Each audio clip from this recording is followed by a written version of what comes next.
Ce que vous aviez prédit est arrivé. La Cour européenne de justice y voit à redire. Mais, c'est-à-dire que vous savez, quelle que soit la difficulté d'une situation, on vit dans un ensemble qu'on appelle l'Europe, qui a établi un certain nombre de règles bien précises qui valent pour tous les États. Une de ces règles, c'est la libre circulation des personnes, donc des étudiants, en d'autres termes, que vous soyez français, allemand, luxembourgeois, vous avez le droit de pouvoir faire vos études en Belgique dans les mêmes conditions qu'un étudiant belge. Ça, c'est une règle, un principe qui fonde évidemment l'espace européen. Alors ici, la ministre est venue nous dire un jour, puisque je parle bien de la ministre Simonet, qui était la précédente titulaire du dossier, est venue nous dire un jour, et vous savez, ces étudiants français ne coûtent fort cher. Moi, je ne sais pas payer tout ça, donc je vais limiter. On va mettre un quota de 30%. Patatraf, évidemment. L'Europe a dit, ça n'est pas une justification, vous ne pouvez pas faire ça.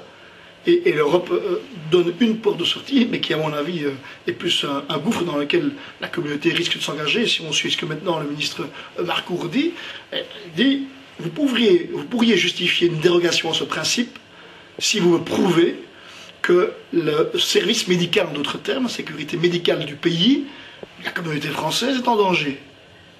Mais pour cela, d'abord, il faut arriver à prouver ça. En quoi est-ce qu'un étudiant français qui fait des études en Belgique est un danger pour la médecine belge? Je pense que c'est improuvable. Deux, la Cour va même plus loin. Il faut prouver qu'il n'y a pas d'autre méthode. Et moi, je me souviens à l'époque d'avoir dit qu'il fallait au moins que l'on propose aux étudiants qui viennent faire des études ici de se maintenir sur le sol. En d'autres termes, dire on paye votre formation, ben, si on la paye, un minimum, c'est quand même que vous exerciez ici. Et ça n'a pas été retenu. Donc je pense que le cartable du ministre est vide. Et il a décidé de s'entêter, d'aller devant la Cour constitutionnelle, qui devra, à mon avis, je fais le pari, dire dans quelques mois, dans quelques semaines, dans 2-3 ans, ce décret est un décret qui a volé l'Europe, les règles européennes, et ça coûtera de l'argent. Il faudra tout refaire.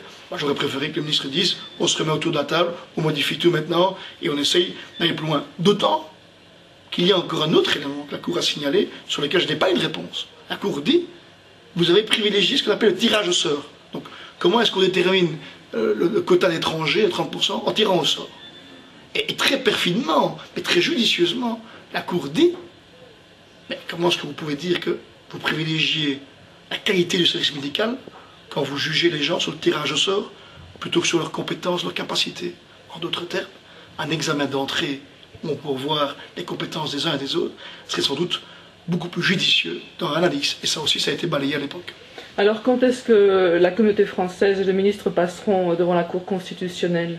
Moi, je pense que ça sera dans l'année. Pour fin d'année, il me semble que la Cour constitutionnelle aura pu rendre un arrêt. Et donc, très rapidement, on reviendra dans le débat. Entre-temps, voilà, on aura perdu cela en plus. Et en attendant, c'est le décret qui reste en vigueur. En attendant, évidemment, le décret reste d'application.